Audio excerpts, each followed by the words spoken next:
Hello and welcome to this webinar on instant payments connectivity on the cloud. We're living in a world where people expect things now, and instant payments underpins a lot of that. Yet many banks are still struggling to meet the requirements that are coming their way. And that's what we'll be discussing today, and whether banks should be outsourcing parts of their infrastructure.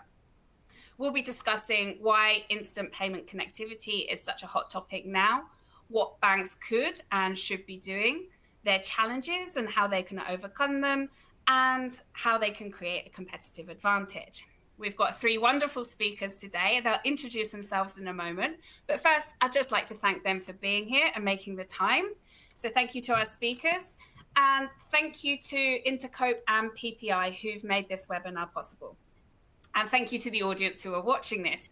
If you're joining us live, we want you to ask your questions. We want you to participate. So please get typing. You should be able to see the Q&A box in your viewing console. Please keep your questions short and simple and get them in early. We won't wait until the end for the questions, so the sooner the better. And we'll also have a couple of poll questions for the live audience, so please get involved in those as well. Right, so without further ado, let's do the introductions and meet everybody. I'll go first. My name is Jane Cooper. I'm a financial journalist and I cover payments, financial technology and transaction banking. I do a lot of writing and I also moderate webinars. Okay, so let's go round. So job title, what you do, like your names. Okay, Broder, do you want to go first? Who are you? Introduce yourselves. Hi. I'm Broder Schumann. I'm the head of product management at PPI. Product management covers our payment products, so basically everything that starts with the traffic in its name or that we do as a service to our customers in the payments as a service sense, I am in the end responsible for. Okay, great. And Dara? Hi, I'm Dara Kirby from Intercope. I'm the head of sales and marketing. I've been working in payments, financial messaging for 20 plus years now.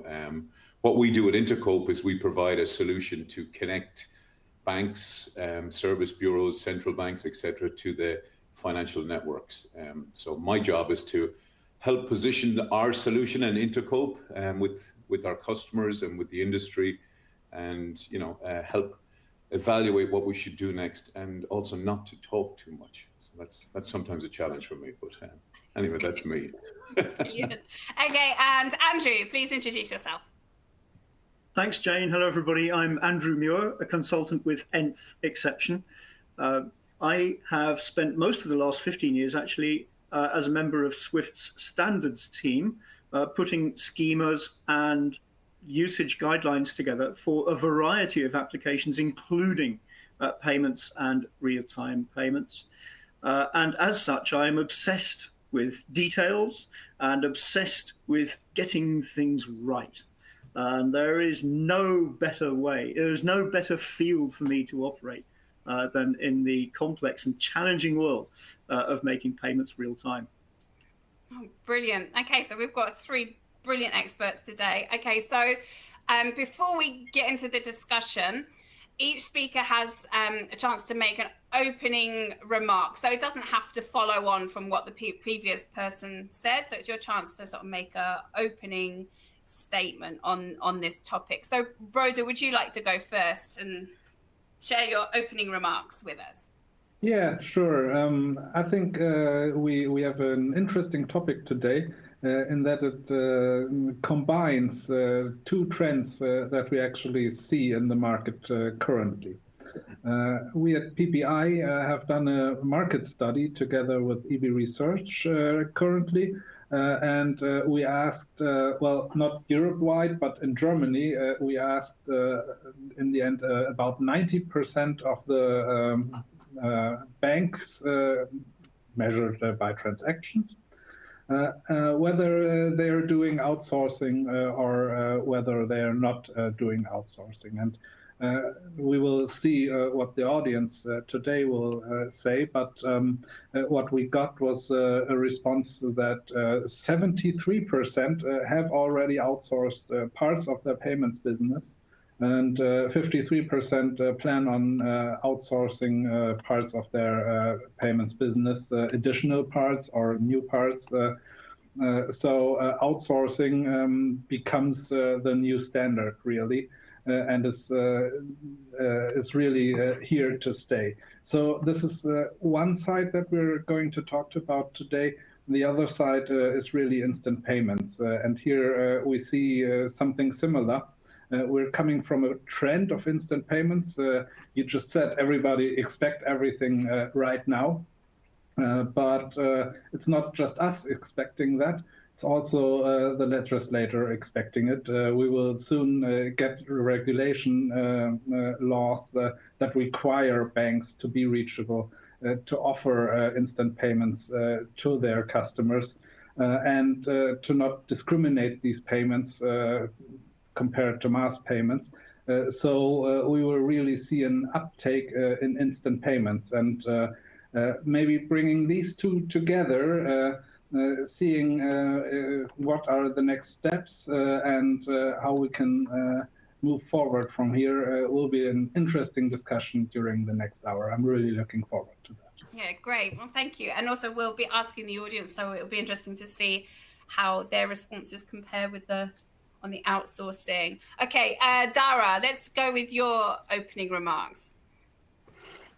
Yeah, I think working on payments and interbank messaging for the last while, and from an Interco point of view, we provide a solution. It's called BOX. It stands for Back Office Exchange, and we provide a solution to connect banks, like I said, service bureaus and central banks to the financial networks. And what we've seen over the last number of years is there's been a slight change in how banks see this. I mean, I remember distinctly presenting the idea of the cloud, or putting something like this as mission critical or as valuable to a financial services organization into the cloud, and being almost laughed out of the room a few years ago. To then the migration of that into a number of our customers asking me, can you please explain to me how I explain to my manager why we can't run the solution in the cloud, to now to the point where solutions like ours and the whole idea of payment processing has a role in the cloud and a place in the cloud and a value in the cloud, and not just being in the cloud for the sake of it. And to Broder's point, marrying that with instant payments is something which is, okay, in the UK, for example, you've had faster payments since 2008. But across the Eurozone, instant payments has been quite sparse. And I think, Broder, there's some statistics in terms of SEPA-instant has been live for a number of years, but there hasn't been a huge take-up on it.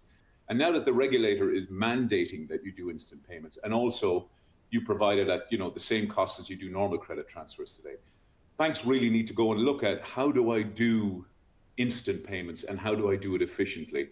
And so it becomes very interesting, and it becomes a very, something which maybe the cloud can play a role in. And that's something that Broder and I and others have seen over the last number of years, is how you move to the cloud and what are the potential value add in it. So, like I said, for me, this journey has been really interesting. It's, your traditional SWIFT solution, like Andrew and others would have provided previously, was very much, locked away in the basement of the bank, something that never touched, something that was upgraded at weekends and everything, to now having to do interbank communication on a 24/7 basis, and looking to things like the cloud so that banks can leverage expertise like PPI and Interco have, rather than trying to build or reinvent the wheel themselves. So I think it's a really interesting topic, and looking forward to the discussion. Okay, brilliant. Thank you. And Andrew, your opening remarks. Thanks, Jane. I'm coming at this from a slightly different perspective, in that, all right, I'll admit it, I'm an instant payments skeptic. I've never really understood why there is such a big appetite for it, or an implied appetite for it out there. Frankly, there are lots of things to do with payments that we like and really want to improve. We want to improve transparency. We want to improve richness of the exchange of data. We want to improve the straight-through processing rate, including all the new things we have to do to inbound payment instructions, like check them for compliance with regulations, and check them for fraud and anti-money laundering regulations, and so on and so forth. I've never understood why real time has this big fascination about it. Apart from anything else, real time is difficult. It's really expensive. Payments around the world in both retail, bank to bank, and of course in wholesale corporate terms have to work. They have to work brilliantly. They have to work perfectly every time, once and once only. If payment systems go wrong, really bad things happen.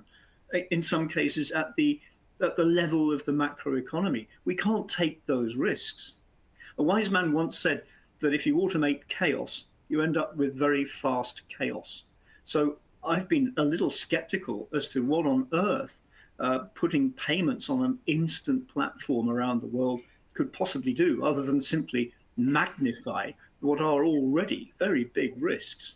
That said, there are things you can do when you have instant payments infrastructure. So I see instant as something that we've got to do, not for its own sake, but for the things that we'll be able to do once we've got it. So it's entirely understandable, I think, that the rate of uptake is relatively slow, because the importance of getting it right, of building an infrastructure that is not only instant, but really, really solid, is because what we're going to do on top of that platform once we've got it is even more challenging and dangerous. And that's why getting the details right, especially bringing all of the expertise of people who have done this sort of thing multiple times before together to build an infrastructure for you and for us that works is so, so, so important. Oh, it's interesting. Okay, Borodin, I'm going to ask you to respond to that. Are you in the business of automating chaos? and to the instant payments skeptics out there, what would you say? And then I have another question about why are banks doing this? Are they sort of just caught because they've got these regulations coming, but they're just unable to do it? Maybe you can comment on that as well. Well, I'm kind of in the same boat with Andrew. I understand his skepticism, and I think a lot of skepticism stems from the slow uptake and the not being really sure that your payment will be handled instantly. Now, if today I send an instant payment or try to send an instant payment, I cannot be sure that the other party is reachable. So I don't know whether the payment will be there the next day or in 10 seconds. And as long as I'm not sure and cannot rely upon paying it instantly, there's no business value we can generate from all of this. It may be a simple thing that if you're talking peer-to-peer and I pay money to you, this might be easy. I see, oh, it doesn't work. Well, it will come later. But looking at bulk, instant payment bulk for corporations is basically worthless, because even if 80% of the payments are paid instantly, the 20% that aren't don't give you any benefit. You have to pay a day before the target date. So you have gained nothing. And as Andrew said, it's expensive.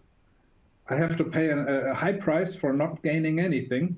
This is not a good value proposition. So we haven't seen any uptake in that. And I understand that.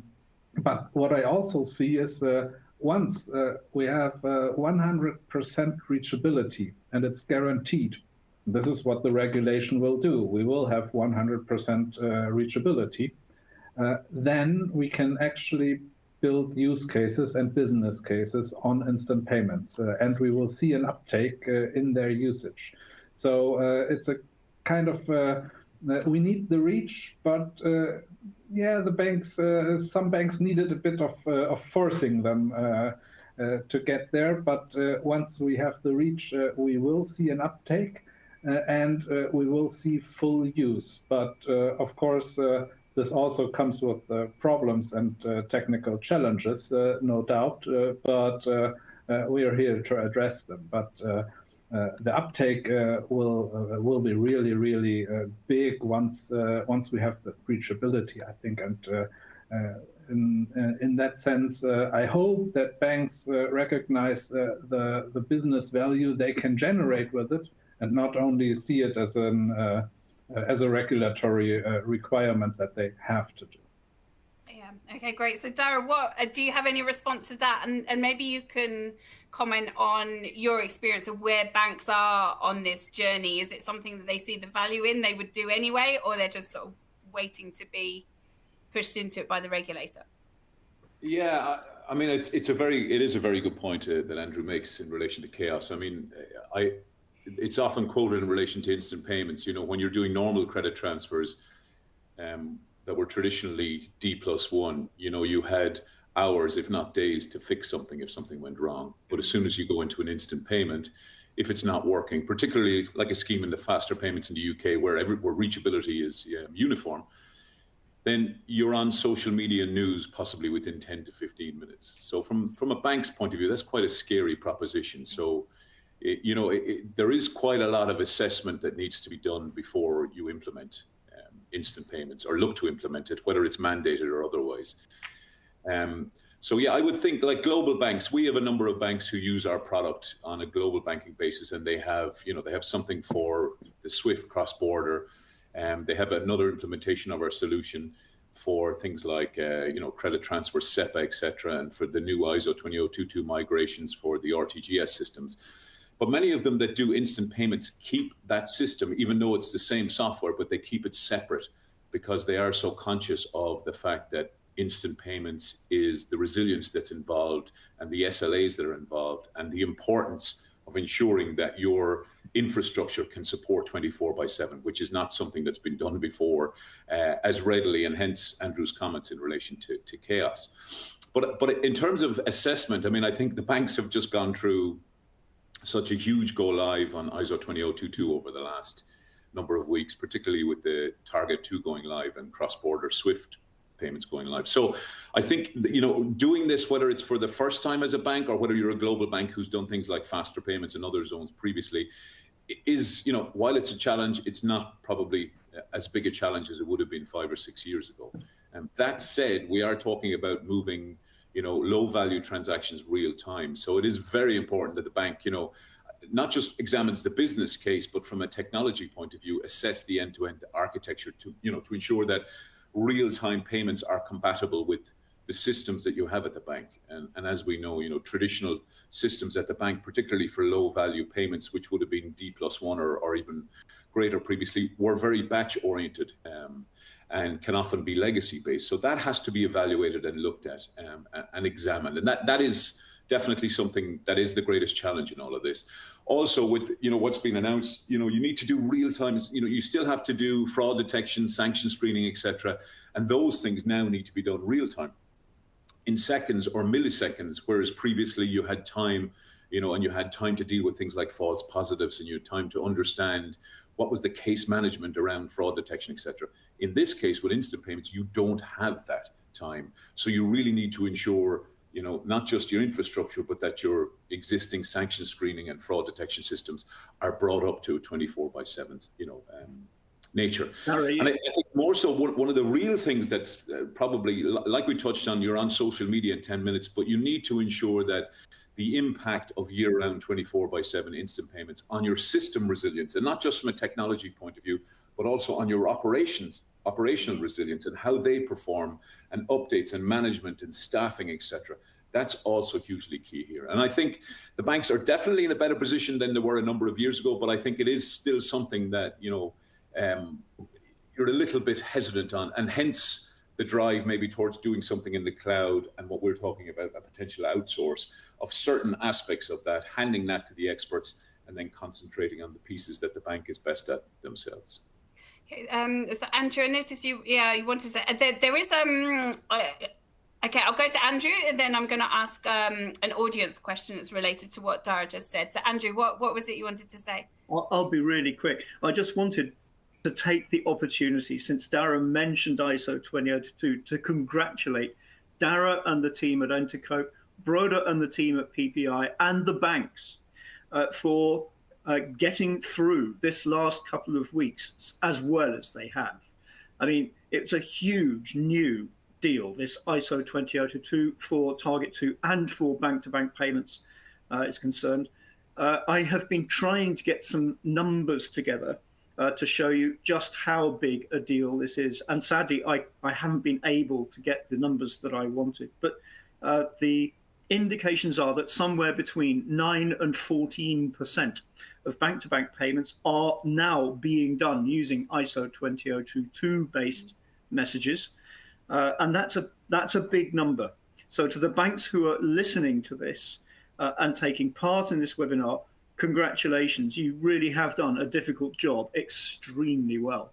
That said, there are things that happened. There are things that didn't go so well, and you have managed somehow to get your heads around those and sort them out in time to not let those little glitches and misunderstandings wreck the world's payments infrastructure.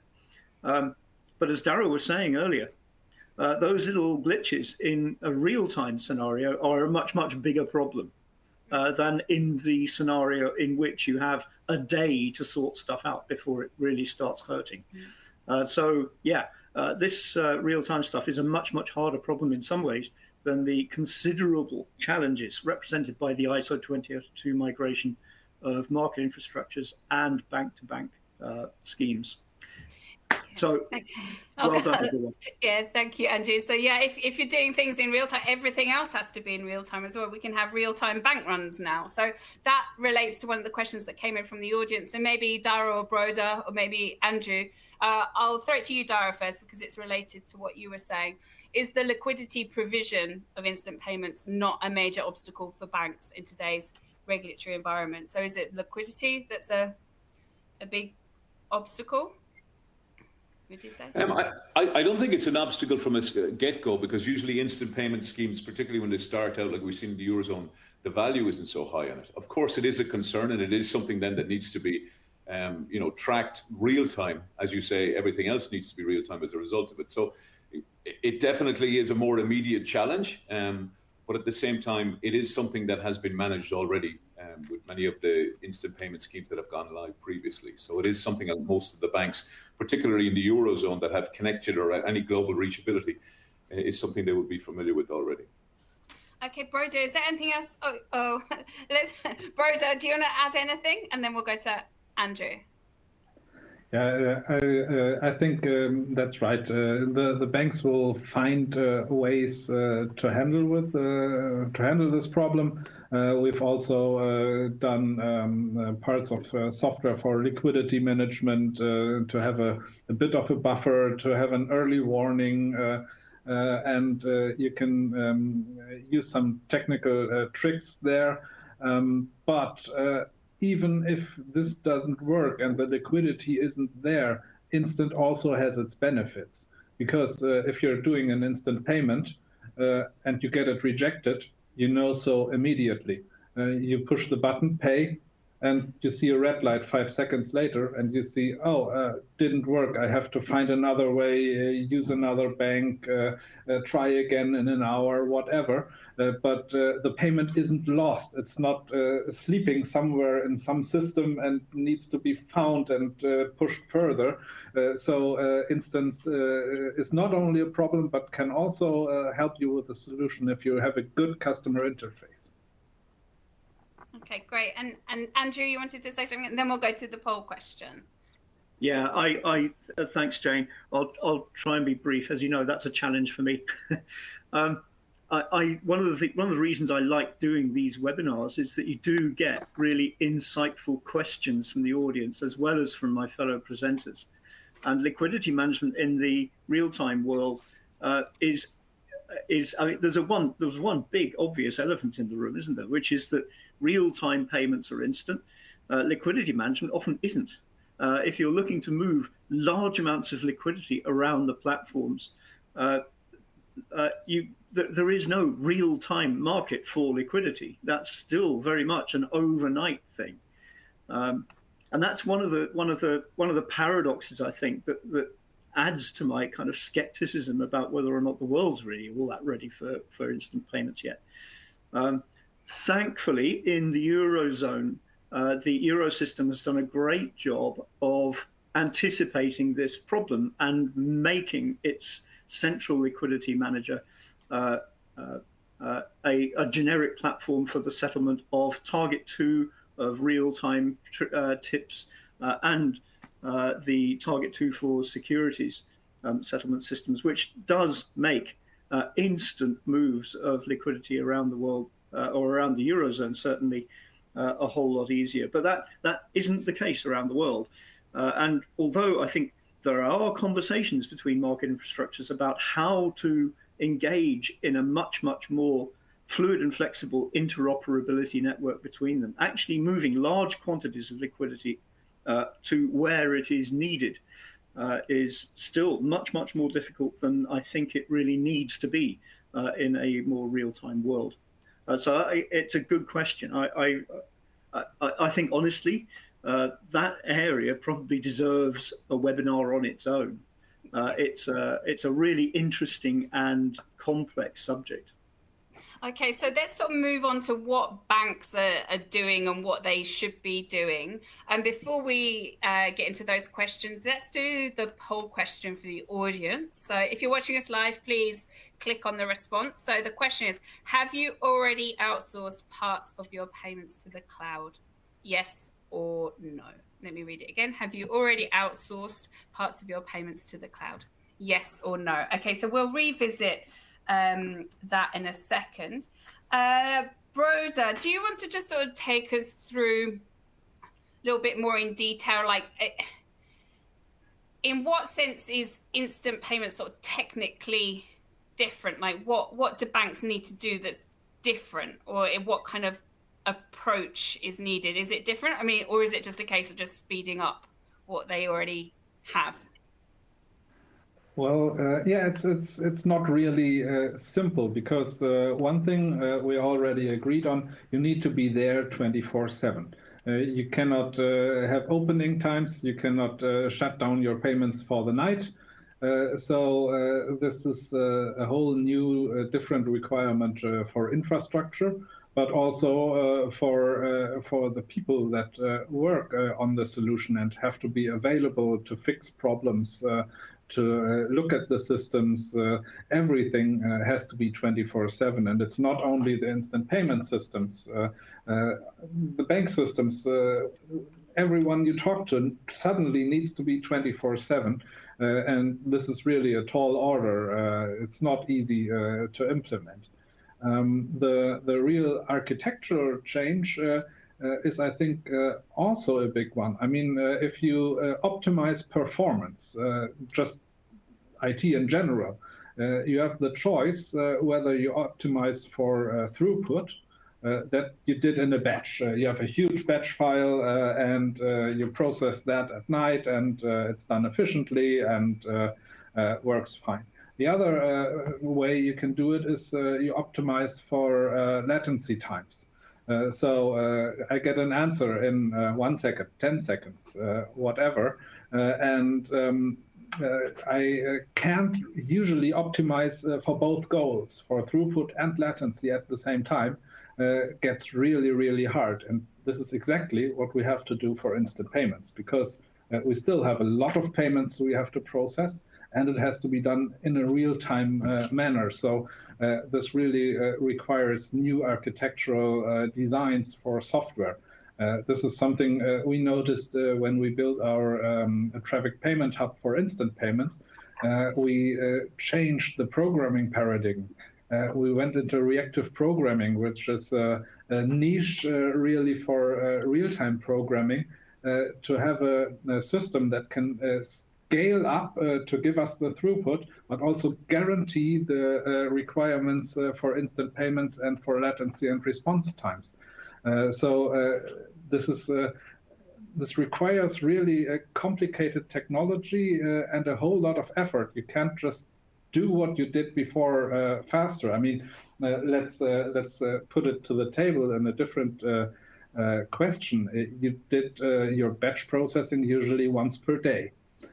When you wanted to be fast, you moved it to once per hour and cleared with garage clearing with other banks, and suddenly the payment was there after an hour, and you felt like a hero. Maybe you can take it to 1 minute, but then it has to finish before the next run in 1 minute. It kind of gets hard. And now we're talking sub 10 seconds or a second, and you see a second with the same technology is just not possible. No way.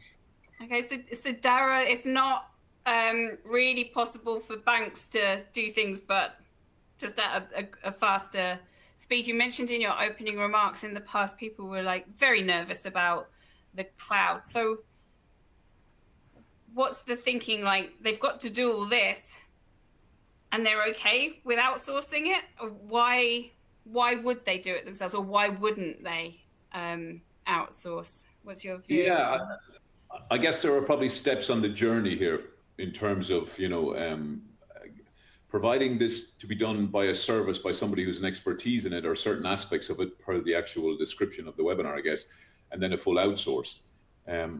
I think instant payments, if we look in the Eurozone, I think it's 11% or whatever it is, and that's going to obviously increase. And as Broder says, until we have all doing reachability, uniform reachability, it's not going to be a complete system. And I think, the regulators are setting out, and there's going to be a legal change to ensure that. So I think bank really who doesn't do it today, they need to look at their infrastructure like we described. But I think what they should also do is examine, are there ways that we can use some shared infrastructure capability here to get an economy of scale? I mean, we know from customers today that use our product, they're doing further projects. They've just done the ISO migrations. They're looking at doing additional pieces on it. And one of the great challenges they have is also around being able to procure hardware, get new hardware. There's quite a lead time, and an even more, a greater lead time than there was previously in actually just getting hardware available. So the cloud then becomes an option. And if you have somebody like Intercope and PPI who provide connectivity for SEPA-instant, for example, in the cloud, you could say, let's see if we can, get some use out of their connectivity in the cloud, and we do our own payment application like we do today. We make it real-time more than batch-oriented that we described, but we hand the connectivity over to somebody who does this in the cloud. And maybe they just facilitate the solution in the cloud and we still run it, or maybe we look to an outsource in the future. And what it does is it gives you the flexibility to say, almost a test bed for future outsourcing. So there are steps on the journey. So my real reason for somebody to look at this is a time to market in doing this. B is you have to change your existing processes and infrastructure, like we said already.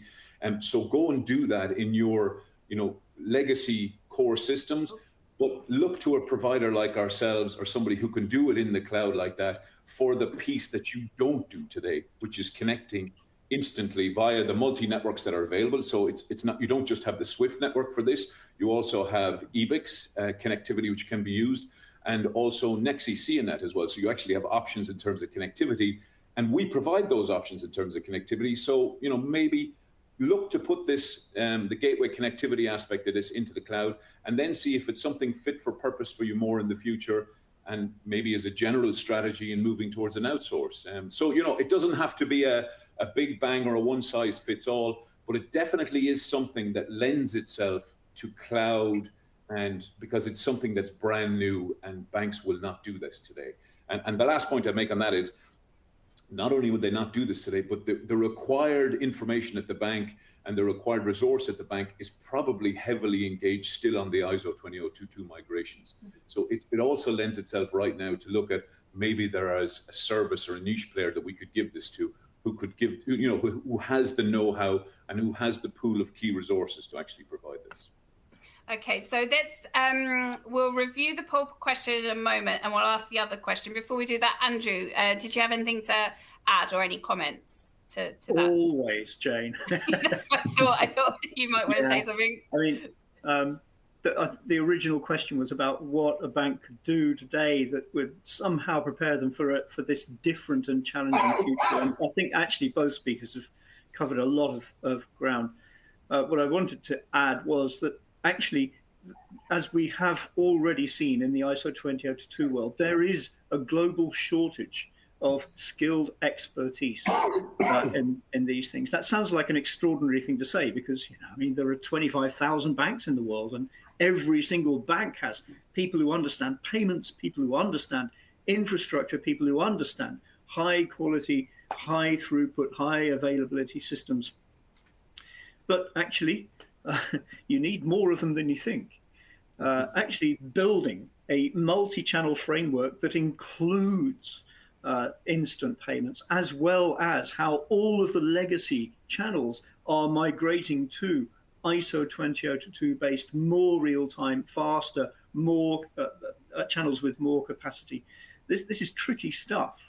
The great thing about coming to someone like PPI and who, incidentally, I think also use the Intercope gateway to achieve all this, is that the hard yards, the hard stuff, like how you maintain 24/7 against all of the odds, how you do proper active maintenance of live communication, how you go about extending and expanding capacity as well as throughput, reducing latency under some kind of control, how you get all the reporting from your infrastructure that enables you to manage it properly. Those are questions that you don't really want to have to think about more than to say, here are my broad requirements, and then come to a body of expertise that has done the hard job of translating all of that stuff into an infrastructure that works and scales. Because back to our earlier point about instant is not the end of the journey.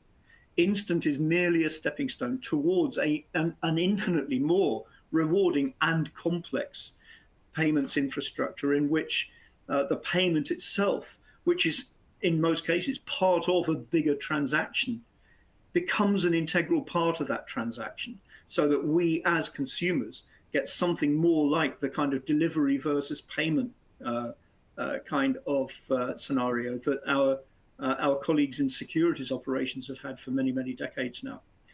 Sorry, I'm... No, don't apologise.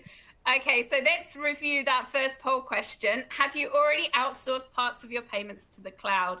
And yes was 28.6% and no was 71.4%. So that's a bit different from the figures that Broda mentioned in the opening. So let's move to the second poll question. And the second poll question is about planning to do it. So do you have plans to outsource parts of your payments to the cloud? So the options are yes or no. So do you have plans to outsource parts of your payments to the cloud?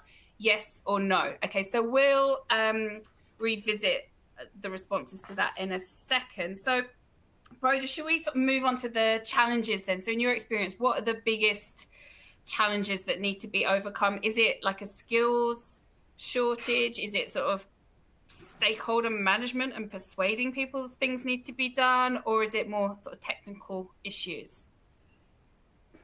Well, it depends on what you're trying to do. I think if you're trying to do it yourself, actually, you have all the challenges from the technical side, from the architecture side, from new infrastructure, from new time schedules for your people even, and finding people, which is hard. Just all the things we said already are real challenges, and they're not easy to solve. You can also pick a different approach and say, okay, let's do it in an outsourcing way. And looking at the numbers here, we have fewer people who have already outsourced parts of their payments. So obviously outsourcing the payments is not that easy either, but a whole lot of others have done it. And you kind of trade your challenges. You trade the architecture, the technical challenges, the infrastructure, even the IT personnel challenges.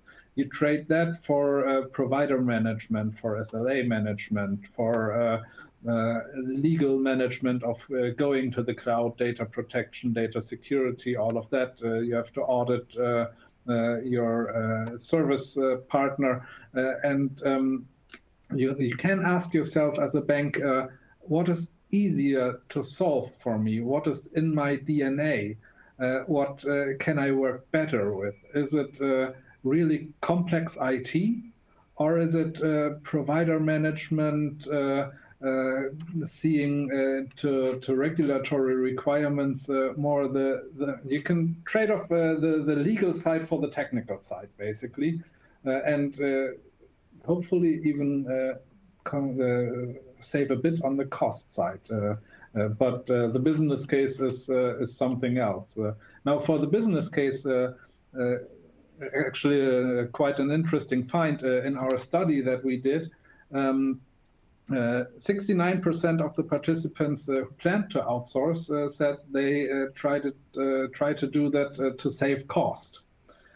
On the other hand, we asked those who did not outsource what kept them from outsourcing, and 55% cited the cost. Oh. So it's a kind of a toss-up, really. You have cost if you're doing it yourself. Yes, sure. But moving to the cloud requires a project, which also costs money.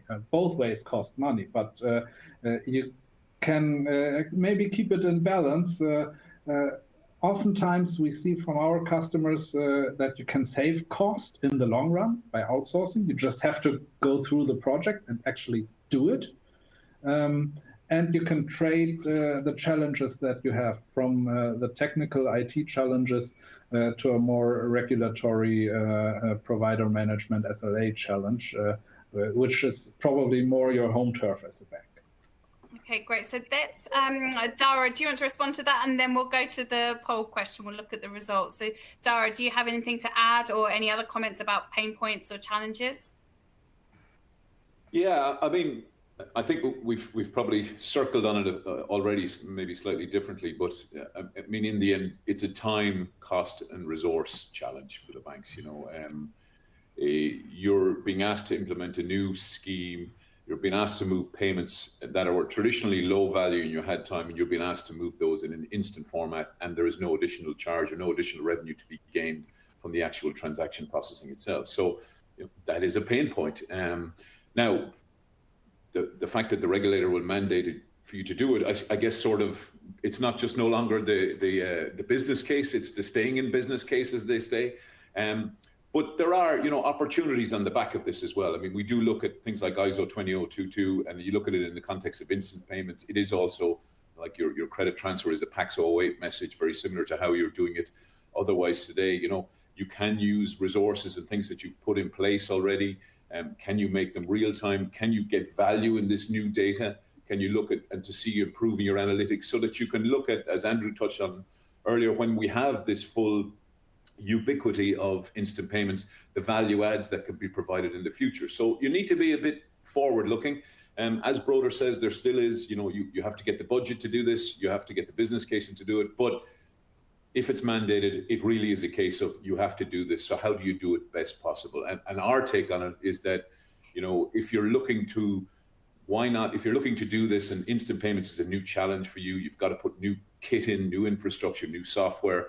Why not take a piece of that puzzle and give it to a service vendor like ourselves and PPI, who already has a solution like this running in the cloud, and you can be added onto that. And so somebody who has the experience of doing this, while you still maintain control over it from an end-to-end point of view, but you put this up in the cloud and allow a solution like ours to run this. So there are pain points, there are challenges, but there are also opportunities to do this well and to be ready to reap from the future, you know, full value of the data within ISO 20022 in the future, just like people are doing with the RTGS migrations. Also look at it from an instant payments point of view also. Okay, great. Andrew, I have a question from the audience I've got marked for you. But first, before we do that, let's review the poll question before I forget about it. So it was, do you have plans to outsource parts of your payments in the cloud? Yes was 69.2% and no was 30.8%. So yes said 69.2% said yes. Okay, so Andrew, I have a question. I don't know if you want to or you'll be able to answer this, but if not, I imagine you've got comments to what Dara wanted to say, so I'll leave it to you to answer. So as the upper value limit for SEPA credit transfer instant is rapidly displacing SWIFT payments as the value add for the end user is improved over SWIFT. Okay, sorry. Why track your payment using GPI when you can settle with immediate finality using instant?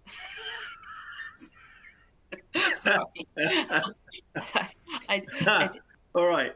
Thank you very much indeed, whoever invited. Yeah, sorry, I didn't read it out very well. Sorry. Be careful what you wish for, Andrew. Let's but I mean, yeah. Well done. Nicely worded. Let's clear up a few things. Of course, a lot of SEPA traffic, including instant SEPA traffic, actually happens over SWIFT. It's just not on the network everybody associates with SWIFT, which is today FIN carrying MTs, and tomorrow FIN Plus carrying ISO 20022 payments.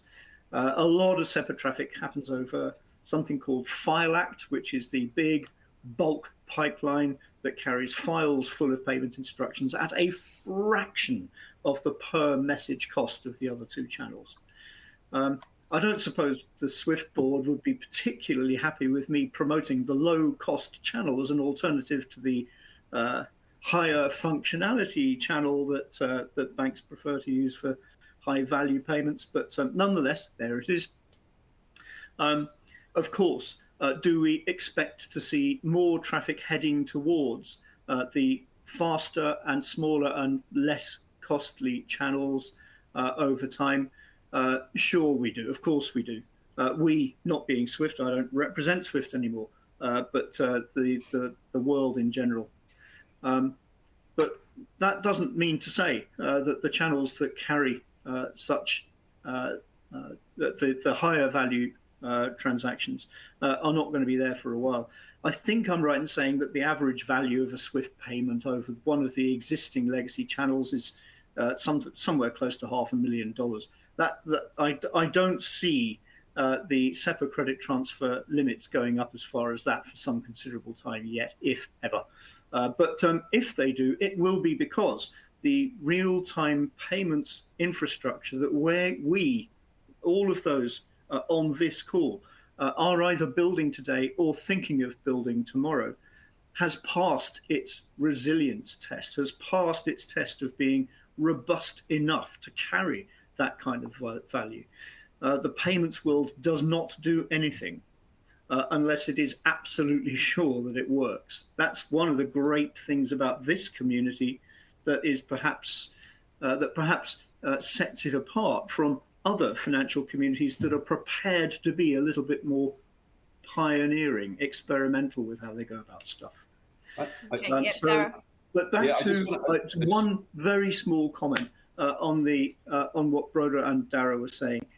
Any good project, whether you're thinking of outsourcing something, whether you're thinking of moving something into the cloud, whether you're thinking of perhaps adding real time to the big league set of payments platforms, starts with something that I still see lacking in some of the institutions we work with, and that is a vision. What are you doing this for? That's the one thing you cannot outsource to any cloud provider, no matter how brilliant they are. You have to have the vision. Why are you doing this? What is your end game? How are you going to make something work that you couldn't do before, that actually means something to your stakeholders? It's still surprising well, perhaps it's not surprising really, when somebody comes to you and says, we're going to ISO 20022ize your entire set of payments platforms. It's very easy to get sucked into looking at the detail of how on earth you can do that. And then suddenly compliance with the specification becomes your sole focus until the channel's up and running and live and in production and it's done. But actually, there's a reason why you're doing this. There has to be. Otherwise, all of that money just gets sunk into infrastructure and doesn't yield anything. And yeah, I would implore everybody thinking about doing anything, frankly, is to have a really good idea as to why you're doing it. Start with a vision. Okay, brilliant. And Dara, stop, get one, then start it, because it's going to be different. Yeah, I have a point there to what Andrew said, and also to, I mean, I agree with Andrew. But one of the things we've seen from ISO on Instant, for example, SEPA-instant, which we're talking about now, is there are quick wins that can be made from the ISO data. So we have produced dashboards and things that give you much richer information than you would have previously or would have been capable with something like the faster payment standard, for example, the ISO 8583. So that's a quick win straight away that people can see from going to SEPA-instant that you can do. Another thing I just wanted to touch point on for the question that was put into the chat there is the real beauty of the SEPA schemes as well. Certainly from our point of view, looking at it less traditional, but more from a solution vendor point of view, is that the actual financial institutions have options in terms of how they do this. So you talked about FileAct, Andrew. You don't even need to do FileAct over SWIFT. You can do FileAct over alternative networks as well. And you have other choices there. You can do that. And the same with SEPA-instant. It's not to say that you wouldn't use SWIFT, but you might use SWIFT, but you have an alternative and you have a resilience there around networks as well, potentially, which we're seeing a growing interest in because people were a little bit concerned maybe with the focus on one network. They wanted to see some business tolerance around being able to do that. And that's another great thing, is that you can decide, we'll outsource this, maybe we'd use this provider in terms of CSM, maybe we'd use this network, but it gives us actual capability going forward. That is something that hasn't existed previously. And again, the cloud lends itself to that because the solutions that we have run readily in them. But I would say those quick wins are also very important in selling instant payments within the bank. How do you say, okay, guys, we're doing this, but we're actually learning quite a bit already from doing this by being able to extract the richer data that's contained. Okay, Sorry, so Andrew, put across you. That's like before we're going to have to wrap up soon. So before we end this, let's sort of talk about competitive advantage, and let's sort of revisit that sort of vision, like the why of why people are doing this. Broda, do you want to add to that? Like how can banks sort of reframe their thinking so that they're doing it for a decent reason rather than just ticking a box? Yeah, if you're looking really short term, you see what you always see. Oh, we have regulation. We have to do something. Oh, it costs money. This is not pleasant, and it's for nothing. Like Andrew said, sunken cost. We don't gain anything from it. And on top of that, everybody else has to do it too. So we have a level playing field. Even if we do it 3 months before the competition, we have no advantage. So what do we see as an advantage? And I think you have to ask yourself as a bank, what can I build on top of instant payments? What can I do to not just fulfill the regulation and build infrastructure, but what can I offer to my clients? What can they offer to their markets to actually gain business value? And I think this is where you have to look at a whole ecosystem around instant payments. I mean, look at something like request to pay, for example. This really works only with instant payments. Of course, request to pay, we see the same pattern again. Slow uptake. We don't see how we can make money out of that. But now pair request to pay with e-invoicing, for example. Or we get a whole lot of tax regulation again for value-added tax and controlling that.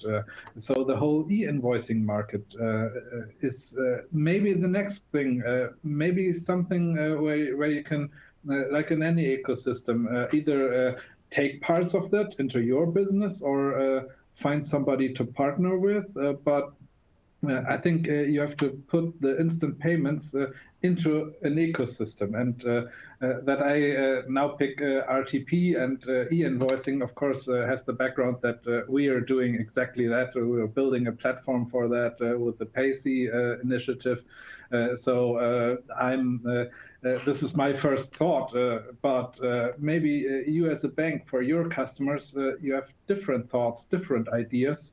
But you need an idea, and you need to get away from just ticking a box and doing a regulatory requirement, but looking at added value for your customers. Okay, and Dara, do you have anything to add to that? No, I mean, I guess the purpose of, why are we on here? We're discussing instant payments and instant payments connectivity in the cloud. We've seen that there's a demand in the marketplace for instant payments. The regulator has seen it. It's going that way. The industry is shifting that way. We've already done it in other market infrastructures. It's happening now across the Eurozone. So how do you take advantage of this? As Andrew said, what's the vision that you can do? What are you planning to do next? When we look at it as technologists, we see we've provided something. We believe there's some quick wins there, and we believe you can do it in the cloud. And not just from your point of view that helps the bank, but it also, or provides a service, it also can put greater transparency on the cost of doing this as well, because you can just ask a niche provider, tell me, here is my transaction volume. I would like to go live in this particular SEPA window. Tell me what it's going to cost me to do this. And I think that's definitely worth a conversation, and it's probably the reason why we're on here, or the best value we can provide from being on here. Okay, brilliant. So we're going to have to, we had a lot of good questions from the audience. Unfortunately, we just didn't get time to get to them. So hopefully we can follow up with you. If you've asked a question, we can follow up later after this session. So now let's just go around and we'll just sort of wrap up. So each speaker gets a minute or maybe less. Final thoughts, summary, closing comments, questions you'd like to leave with the audience. Andrew, what are your closing sort of thoughts? Or just three of them. Firstly, it was really important that we had this conversation, and that conversations like this take place all over the place. We are doing more work on the payments channels and how those channels work than we have done in my considerably long working lifetime. We're changing an awful lot. I do worry sometimes about whether or not we're changing things for the sake of it, rather than because of some well-articulated vision-related reason. And for that reason, I think if these conversations yield anything at all, they should yield not only ideas, but also the importance of keeping these dialogues going in order to spark more interest, more enthusiasm for new ways of doing business as a result of all these infrastructure changes that we're doing. Second thing is work with experts.